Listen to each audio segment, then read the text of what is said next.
Halo Sobat Jagis, ini adalah Nissan Kicks dan kita udah pernah bikin reviewnya dan sekarang kita udah bersama dengan adiknya, SUV termurahnya Nissan Indonesia. Ini adalah Nissan Magnite. Mobil ini kelasnya juga masih lumayan sepi di Indonesia karena dia hanya bertarung lawan Kia Sonet doang, dan ininya nanti juga akan bertarung lawan Daihatsu Rocky serta Toyota Race gitu. Dan dengan bentuk yang seperti ini dan CBU India, apakah dia bisa bertarung melawan mereka semua? Penasaran? Dilihat dari fitur sih cukup menjanjikan, walaupun memang ada beberapa unsur bawaan dari Datsun-nya, tapi kualitas Renault juga turut masuk ke mobil ini. Kalau gitu, kita bedahi luar dan dalam. Start your engine.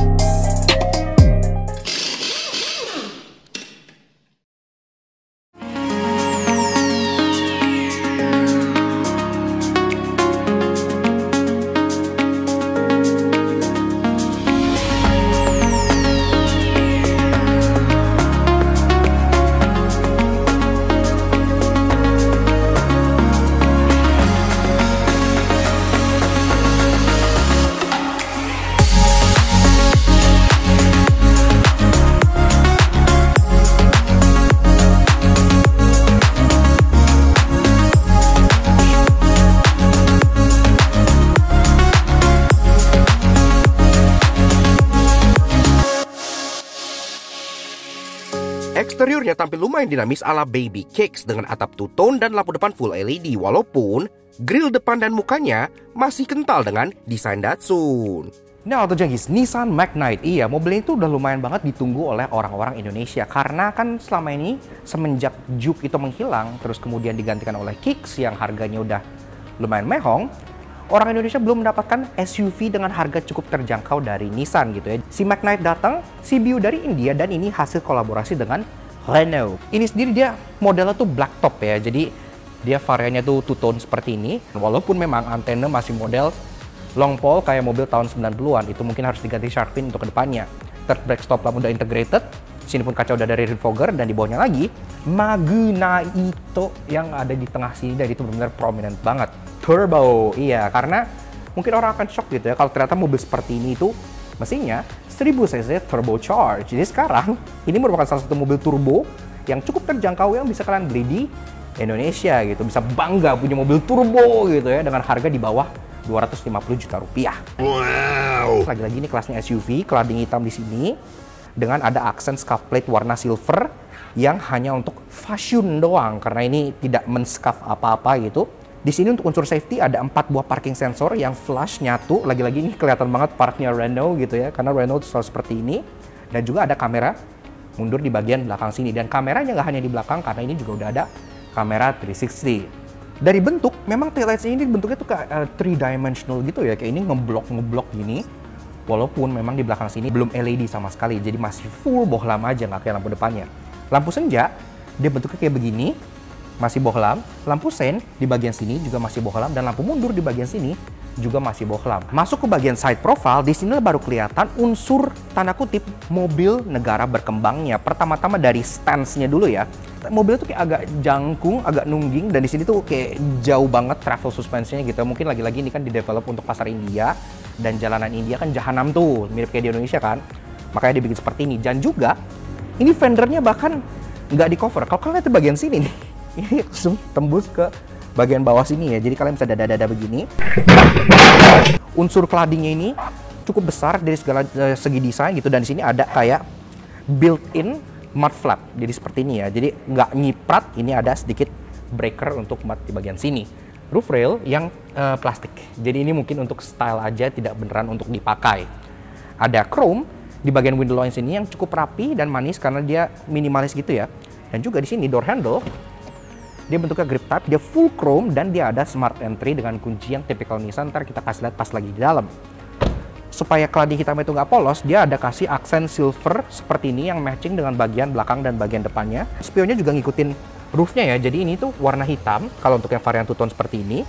Dan juga ini udah ada sein LED, udah electric retract walaupun belum auto retract, dan di sini ada kamera juga karena lagi-lagi ini udah ada kamera 360 yang membuat dia salah satu mobil dengan kamera 360 termurah yang ada di Indonesia. Plus juga fendernya ini kita punya sebuah aksen yang gue cukup suka karena di sini ada emblem Magnite Nissan gitu ya, yang cukup memberikan detail supaya sampingnya nggak terkesan polosan. Nice. Soal kaki-kakinya, ini sendiri dia menggunakan pelek ring 16 inci yang untuk ukuran bodinya memang sedikit agak kekecilan menurut gue pribadi sih. Tapi secara desainnya dia udah sangat dinamis karena dia model direksional gini ya, dia two-tone polish dan dia kayak Beyblade gini dengan aksen hitam di bagian belakangnya sini.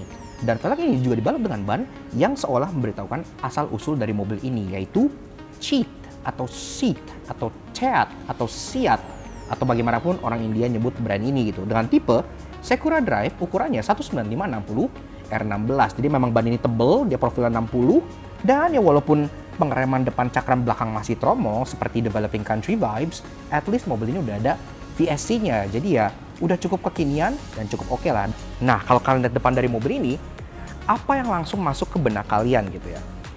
Iya, jadi sebenarnya Nissan itu kayak agak telat gitu pas mereka nge-rebadge ini jadi Nissan. Iya, gue bilang rebadge kenapa? Karena kalau kalian lihat di bagian sini, terutama di bagian grillnya, ini tuh gak ada V-motionnya gitu. Jadi kan biasanya Nissan itu bahasa desainnya V, karena ini tuh aslinya merupakan bahasa desain dari Datsun. Iya, jadi tadinya mobil ini tuh akan dimarket sebagai Datsun Magnite, yang kemudian kan Datsun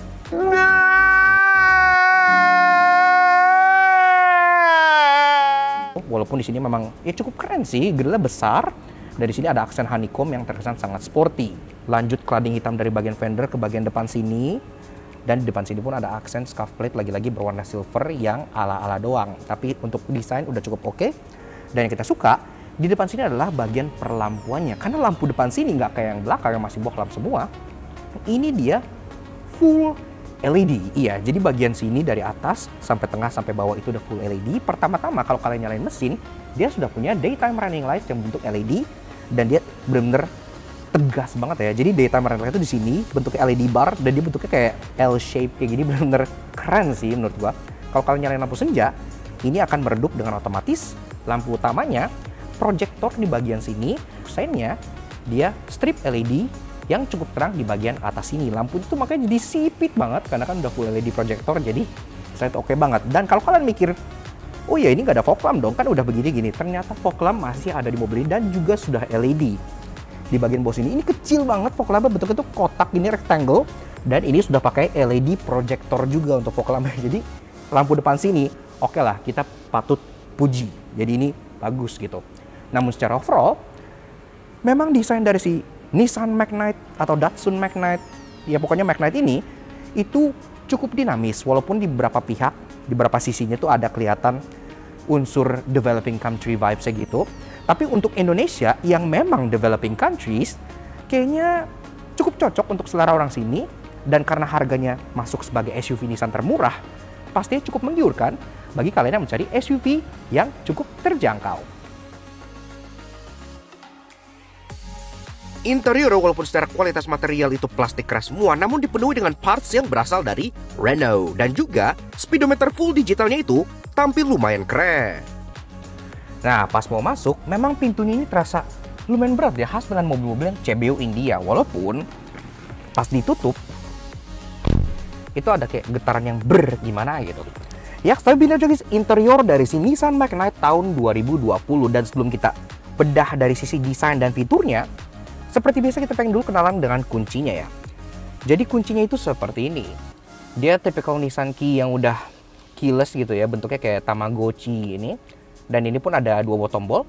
Ada lock, unlock, ada ini yang kayak dummy button gitu. Plus di sini pun logo Nissan-nya sudah di-update. Jadi oke lah. Ya, kalian pakai Magnite atau pakai GTR, tinggal ganti casing kunci, bisa bohongin temen. Di sini ada engine start stop button yang terlihat lumayan bagus sih, kayak ada aksen metalik gini ya. Dan ini pun mirip dengan Renault Triber karena memang ini kan partsnya juga beberapa dari Renault. Yuk kita start up dulu, pengen denger suara 1000 cc turbonya kayak apa? Yuk start up.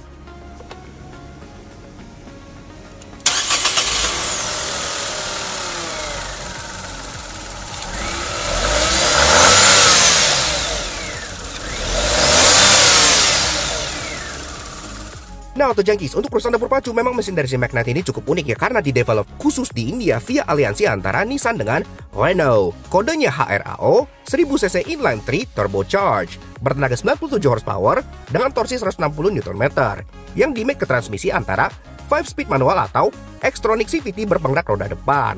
0-100-nya dicatat dalam waktu kurang lebih 12 detik. Emang gak kencang karena lebih ngincer efisiensi. Katanya sih bisa 1/20, dan katanya teknologi coating silindernya itu sama dengan Nissan GT-R. Leh uga.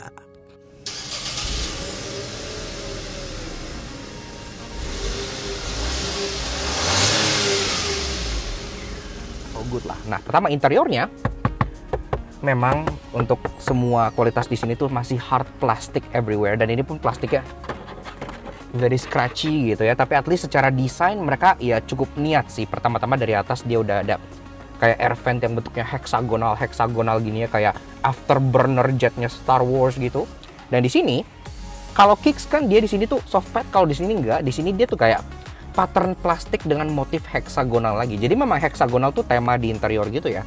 Sini walaupun lagi-lagi ini tuh agak shiny gitu, ada aksen gloss black di samping, dan di sini glove box belum soft opening, ada receh kembalian pas parkir di situ, dan ini glove box lumayan besar, ada lampunya.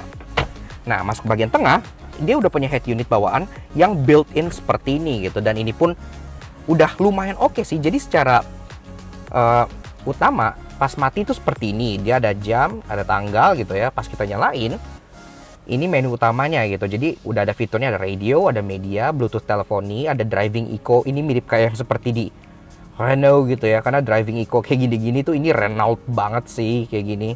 Eco coaching gitu-gitu. Setting, ini kayak volume speed gini segala macam udah bisa diatur. Display, day night mode, round view monitor iya, karena mobilnya juga sudah memiliki kamera 360 seperti yang gue bilang tadi. Jadi kameranya udah canggih banget. Ke bawah lagi, di sini ada toggle switches yang lagi-lagi bentuknya tuh Renault banget. Ini ada 3, jadi ada untuk rear defogger, central locking, dan hazard yang berkedip. Lagi-lagi khas dengan Renault gitu. Ini climate controlnya memang dia masih single zone, tapi at least dia udah otomatis, dia ada heater, dan dia semuanya sudah bentuk digital. Lucu sih, jadi kayak dia ada kayak display kecil gitu di bagian sini, kayak contohnya untuk fan speed gitu ya, dia ngikutin untuk ini, untuk temperature gitu ya. Display itu di bagian tengah, sampai bagian pengaturan arah sembur sudah lengkap. Sama juga yang ditemukan di Renault Triber, di sini mirip ada kayak tray yang kalian bisa taruh handphone di sini, walaupun ini bukan wireless charging, dia cuma tray doang. Engine start stop, di bawah ada open storage, dan di sini pun ada satu buah 12 volt socket yang di bawahnya ada input untuk USB-nya. Jadi bagus, USB-nya udah nggak nyolok-nyolok dongling di sini, tapi integrated di bawah sini. Dia transmisinya pakai CVT, iya. Jadi memang not really fun, tapi untuk kehematan bahan bakar harusnya seperti ini ya lebih oke lah. Ini kan buat city driving, bukan SUV yang untuk gimana-gimana gitu. Oke. Ke belakang 2 buah cup holder. Parking brake yang udah dilapis dengan kulit, jadi enak kalau buat dipegang. Joknya sebenarnya kita lumayan suka sih, karena joknya ini tuh dia niat gitu ya. Maksudnya kayak dari finishingnya, dari bentuknya sih seperti ini. Dia kalau dia sekilas itu mungkin orang akan kira ini jok pocong, padahal bukan. Jadi ini headrestnya tetap bisa dinaikin kayak gini gitu, tapi desainnya tuh integrated dan terkesan sporty kayak semi bucket gitu. Kayak di sini tuh aksen kulit dengan white stitching gitu ya, kulit-kulitan. Walaupun di tengah ini fabric, tapi fabricnya juga bagus. Kayak dia kombinasi antara kayak scuba fabric gini yang biasa kalian temuin di baju-baju atlet gitu. Ini tuh ada aksen denim. Jadi oke lah, cukup niat gitu ya. Dan aksen denim itu nggak cuma di sini aja, sampai ke door trim yang bentuknya mirip door trim Juke itu yang kayak kaki scuba diver, itu juga bahannya sama. Jadi dia cloth tapi sejenis denim, dan ada 2 buah stitching warna putih di situ ya. Joknya sendiri pengaturannya untuk driver, dia bisa sliding, bisa reclining, dan udah ada seat height adjuster model pompa gitu ya. Jadi udah cukup oke, kalian bisa dapat driving position yang sangat commanding, khas dengan SUV yang disukai zaman sekarang. Setir, dia udah leather wrap dengan white stitching juga. Ini bentuk setir tuh Renault banget gitu ya. Kalau kalian pernah lihat setir dari Triber, ini tuh setir tuh mirip banget bentuknya gitu. Walaupun di sini logo Nissan itu udah pakai logo yang baru lagi-lagi. Dan kalau kita klakson suaranya kayak gini, cukup normal lah ya. Di kiri ada untuk audio control dan Bluetooth teleponi di sini, plus voice command. Di kanan ada untuk cruise control, yang nyalain cruise controlnya itu nggak langsung dari sini, tapi harus dicetek dulu di bagian sisi kanan driver. Di sini ada switch gitu ya, lagi-lagi switchnya yang Renault banget gitu. Dan di sini ada untuk ngontrol MID, dan ini merupakan salah satu apa ya, menurut gue daya jual terbesar dari si Magnite ini. Karena MID atau speedometer dari mobil ini itu dia full digital layar dan dia cukup berwarna dan cukup tajam gambarnya gitu ya. Dan di sini pun bentuknya kayak speedometer Need for Speed yang kalian bisa atur-atur gitu. Pas utama seperti ini, pas nyala akan ada gambar Magnite yang lagi belok. Kemudian di sini pun layoutnya, di kiri ada engine temperature, di kanan ada fuel gauge, di tengah ada tachometer besar yang bentuknya itu kayak payung, dan di tengahnya itu ada speedometer digital. Di bawahnya ada gear indicator. Kalau kita cycle, kita pencet, dia akan berubah, ada animasinya juga, animasinya smooth. Kita masuk ke fuel economy mode. Ini warna hijau dan dia kayak ngasih lihat kalian average-nya berapa dan fuel economy-nya berapa gitu. Kalau kita pencet ke bawah, ini ada fuel history. Iya, jadi ini kalian bisa lihat bagaimana history kalian, apakah kalian hemat apa enggak, ada grafiknya gitu. Kalau kita pencet lagi, maka dia akan masuk ke mode drive computer. Nah, ini mode yang mungkin paling sering akan dipakai. Jadi di tengah itu MID, di kiri itu tachometer, di kanan itu average fuel. Jadi ini the best ya, gabungan dari semuanya. Ini sendiri, jadi ada trip A dan trip B. Kalian bisa lihat average speednya berapa, average distance range-nya berapa, gitu-gitu bisa kalian lihat semua di sini. Dan kalau kita pencet sekali lagi, nah ini juga cukup keren. Ini ada tire pressure monitoring system yang ngasih lihat langsung gambar Magnite-nya gitu ya. Terus kalian ada di kanan pojok-pojok gitu ada kayak tire pressure okay atau not okay. Di kanan ini ada untuk matiin traction control, ada headlamp leveling yang masih manual. Dan kalau kita masuk ke bagian door trim, di sini juga door trimnya kayak gue bilang de-miniman gitu, dan jadi kontrolnya udah ada electric folding untuk bagian mirrornya gitu ya, jadi udah cukup oke. Dan juga untuk power window, untuk bagian driver dia sudah auto up and down, walaupun sisanya memang belum gitu ya, tapi ya udah cukup lumayan. Ke atas ini one of the most flimsy rear view mirror yang pernah gue lihat. Ini kecil banget dan ini kayak agak cheapo gitu, tapi ya bisa kalian ganti sendiri sih soal ini gitu ya. Ke atas kita dapat dome light yang sama persis seperti di Capture gue, coba ini versi yang sedikit lebih murah aja. Dua buah sun visor, dua-duanya ada mirror tapi belum ada lampunya. Dan yang gue suka juga di atas ini tuh dia ada kayak speaker, kayak mic gitu ya, bukan speaker. Mic ini untuk buat kalian ngomong kalau lagi connect ke Bluetooth, mic-nya ada di atas ini, jadi suara kalian akan terdengar jelas. Dan ini pun ada aksen kayak titik-titiknya gitu, jadi ada unsur fashionnya gitu di bagian sini. Masuk ke baris 2, pintunya ini terasa sama beratnya kayak yang depan, jadi memang baja India itu terasa lumayan tebal, memang proven gitu ya. Dan masuknya pun terasa cukup mudah karena pintunya terbuka hampir 90 derajat, jadi aksesnya gampang. Nah, jadi begini guys, saya duduk di baris kedua dari si Nissan Magnite tahun 2020. Dan di sini, pertama-tama soal space, ini posisi mengemudi gua tingginya 170 cm. Untuk ukuran legroom di sini masih ada 8 jari. Jadi untuk ukuran legroom space di sini, ini actually nggak terlalu sempit. Bahkan lumayan lega gitu ya, masih enak. Dan di sini pun kaki masih bisa dimolosin ke bagian kolong jok. Jadi kalian masih bisa duduk agak selonjoran gitu yang gue suka. Headroom ini di sini sekitar 5 jarian. Lagi-lagi untuk ukuran rear seat 5 jari itu udah lumayan banget, udah cukup oke. Kita cukup happy lah dengan space yang ada di Magnite ini. Kalau kalian pengen berencana bawa 3 orang, pertama-tama orang ketiga di sini nggak dapat headrest. Jadi headrest di sini tuh cuma ada 2, kanan dan kiri aja. Tengah nggak dapat headrest sama sekali. Walaupun memang di bagian bawah sini dia humpnya tuh nggak ada. Jadi bener-bener flat floor, nggak ada humpnya. Kalau kalian pengen duduk di tengah seperti ini, kaki bisa benar-benar menapak dengan sempurna dan leluasa karena yang gue bilang nggak ada humpnya sama sekali gitu ya. Cuman berdua, maka kalian bisa turunkan ini. Nah ini jarang ya di kelasnya. Jadi kalian dikasih rear armrest gitu. Ini luar biasa dengan 2 buah cup holder dan ada satu kayak space untuk kalian nyimpen handphone di sini gitu. Di bagian sini di belakang kalian dapat 2 buah AC vent ini yang bisa diatur kanan dan kiri dan kalian bisa matiin kalau kalian nggak mau. Dan juga di bagian bawah sini ada 12 volt socket yang kalian bisa pakai untuk mencharge handphone. Walaupun butuh adapter lagi, nggak kayak Sonet. Jadi ini benar-benar harus colok lagi. Penyimpanan, belakang sini ada 2 buah seat back pocket untuk kalian nyimpen barang. Plus di pintu, itu pun masih ada ruangan untuk kalian nyimpen botol 1,5 liter di bawah. Dan pintunya sampai kayak yang depan, jadi ada aksen denim juga yang bentuknya kayak scuba fit di situ. Jadi pintu depan dan belakang bagus, nggak belang gitu ya. Nah, masuk ngomongin bagian bagasinya. Pertama-tama pembukanya itu ada di bagian sini dan dia udah electric button. Jadi udah cukup oke. Kalau kita buka, kalian udah dapat ini ya, kayak tonneau cover kayak gini. Jadi belanjaan dan barang kalian tuh nggak kelihatan dari atas. Itu really nice, lumayan oke lah. Dan ruangan di sini Oke lah, dia sebenarnya tuh untuk ukuran SUV yang sekecil ini dia tuh nggak kecil-kecil amat. Kalian masih bisa muatin kayak 2 buah koper large di sini masih masuk, koper medium 3,5 tuh masih masuk di sini.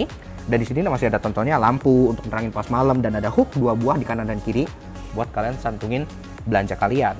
Dan juga di sini kalau kita buka, ini memang covernya agak pathetic gitu ya, kayak mobil-mobil tahun 90-an gini. Ini mungkin bisa diperbaikin pakai plastik minimal ya, nggak kayak pakai triplek begini. Ini so old fashioned. Ada toolkit yang dibungkus dengan cukup rapi dan ada juga spare tire yang memang space saver dan spare tire pun sama. Jadi dia masih pakai ban cheat atau seat atau seat atau apapun mereka sebut itu di India. Nah, ini kita tutup. Kalau kalian butuh ruangan lebih besar lagi, ini jok tengah masih bisa diturunin dengan ala 60/40. Jadi nggak kayak mobil murah, cukup nice. 60/40 di sini seperti ini. Walaupun memang ini humpnya itu kayak candi, jadi humpnya itu gede banget. Kalian harus angkat dulu baru bisa slide item ke bagian depannya gitu ya. Tapi otherwise, kalau setelah ini udah turun dua-duanya, kapasitasnya tuh jadi gede banget. Kalian pengen bawa power wheels gitu di sini itu masih masuk karena memang lumayan gede ruangannya dan ini nggak terlalu sloping. Jadi headroom ke belakang pun masih cukup gede untuk dipakai buat luggage juga. Dan kalian harus lihat ini. Betapa tipisnya plastik yang menjadi pegangan untuk kalian tarik bagasinya ini ya. Ini tipis sekali. Jadi kalau kalian mau narik, mungkin harus agak hati-hati kalau tangannya tuh terlalu sterek gitu ya. Misalnya kayak Arnold Schwarzenegger gitu. Copot gitu. Walaupun ia sukses menjadi SUV Nissan termurah di Indonesia saat ini, namun karena DNA-nya bingung antara Nissan atau Datsun, pasti ada yang menyebalkan. Karena itu inilah 3 annoying yang kami temukan di Nissan Magnite. Center console di bagian tengah sini, seperti yang gue bilang tadi, itu kan ada yang annoying. Kenapa? Oke, dari segi visual dia bagus karena dia empuk, dia denim sama kayak di bagian door trimnya dan dia ada stitching putihnya. Bagus. Nah, yang nggak bagus di mana yang annoying? Pertama-tama, gue kira ini tuh console box, jadi bisa dibuka gitu kan. Ternyata setelah gue godok-godok di sini, bukan. Jadi itu bukan console box, kalian nggak bisa buka ini. Jadi ini bentuknya hanya paten armrest gitu ya.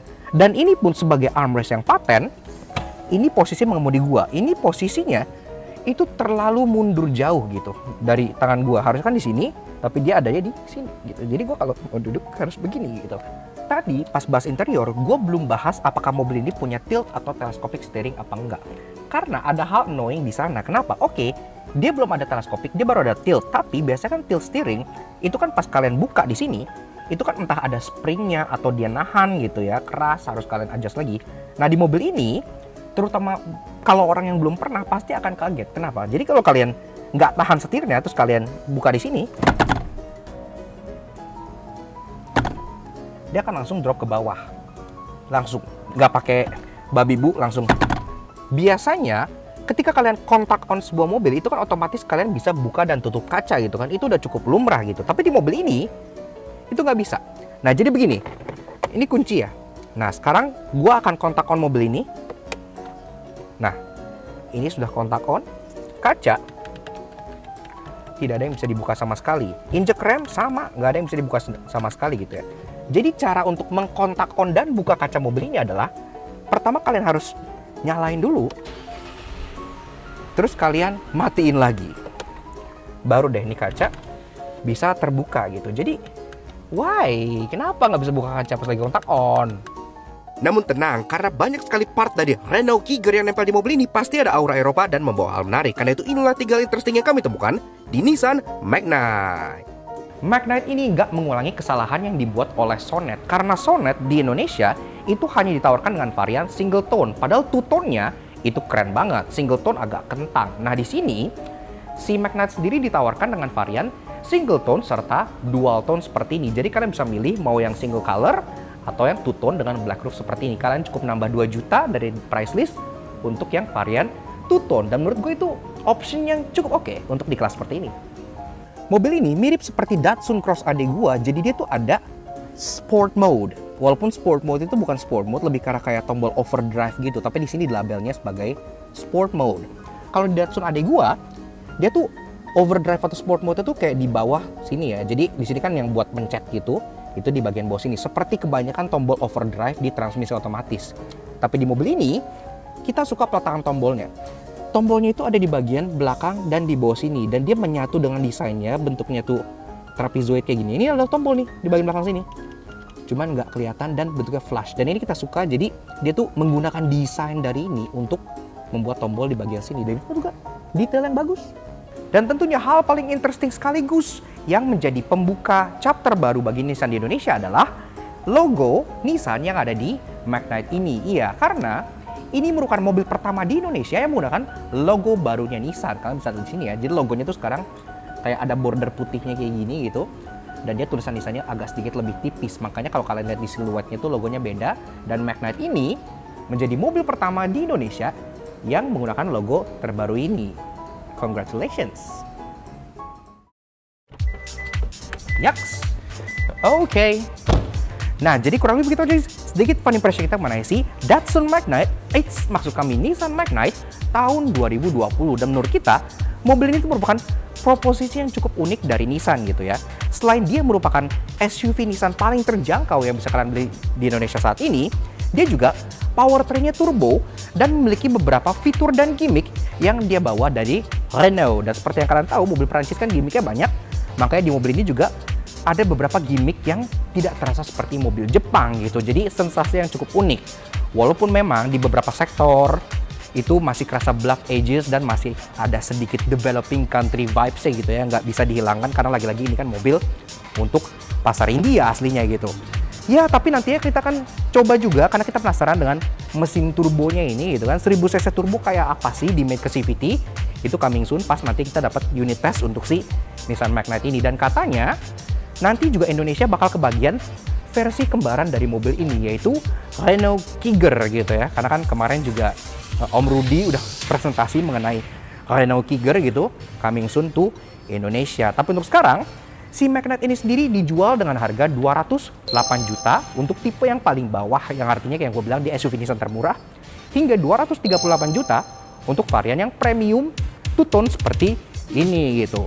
Kalau kalian berminat, kita juga pengen kasih special thank you dan shout out ke Nissan Gading Serpong, Pak Surjadi, yang udah izinin kita untuk meliput si Nissan Magnite ini pada saat dia launching. Karena launchingnya udah dadakan, dan dia langsung di display di Nissan Gading Serpong. Alamat dan kontaknya ada di bagian bawah sini. Buat kalian yang pengen pesen, SPK, atau konsultasi, bisa langsung kontak aja ke bagian sini ya. Karena best deal, salah satu dealer terbesar di daerah Tangerang juga tentunya gitu. So, thank you banget Pak Surjadi, thank you banget Nissan Gading Serpong, dan tentunya thank you banget kalian semua udah nonton. Kalau kalian suka dengan karya kami, kenapa nggak kalian support kami dengan cara subscribe ke YouTube channel kami di Soto Jangki. Kepoin juga sosial media kami untuk Instagram kami di _Sekolah sebelah sini, supaya kalian bisa selalu up to date dengan review mobil terbaru, mobil-mobil unik, dan tentunya bisa partisipasi di 3 hal curious pada saat nanti kita full test mobil ini ketika kita pinjam unit tesnya gitu ya. Mobil ini nanti akan bertarung melawan Sonet dan upcoming duo yaitu Toyota Race dan Daihatsu Rocky. Gimana sepak terjangnya?